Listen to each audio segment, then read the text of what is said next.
processing to hospitality, our senior high students are getting hands-on experience for their future careers. Kaaraw, magandang araw sa inyong lahat. Ako si Benz, at ngayon, samahan ninyo ako sa isang makulay na araw bilang Immersion Officer ng BFS Senior High School. Susuriin natin kung paano natututo ang ating mga estudyante sa iba't ibang work immersion sites, kabilang ang Ida Farm Turmeric Processing, Squid Ring Processing, Lackawan Island Resort, at isang crab processing company. Bago tayo umalis, kailangan siguraduhin kung kompleto ang kanilang attendance sheets, work immersion journals, at iba pang kinakailangang documents. Mahalaga ring makipag-ugnayan sa ating partner companies para masiguradong maayos ang kanilang training. Unang destinasyon natin ay ang Ida Farm, kung saan natutunan ng ating mga estudyante ang proseso ng turmeric processing.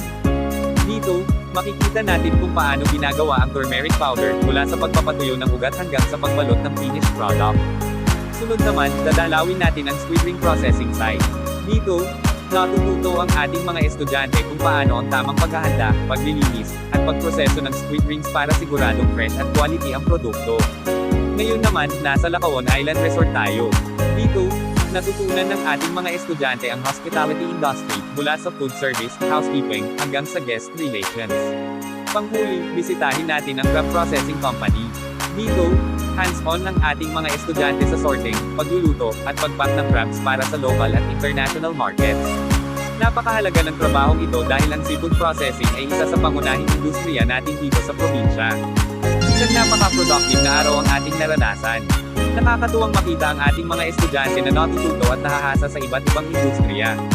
At dyan nagtatapos ang isang araw ko bilang Immersion Officer ng BFS Senior High. Kung nagustuhan ninyo ang video na ito, huwag kalimutang i-like, share, at mag-subscribe para sa mas maraming kwento tungkol sa ating buhay guro. Maraming salamat, kaaraw. Kita-kits sa susunod na vlog.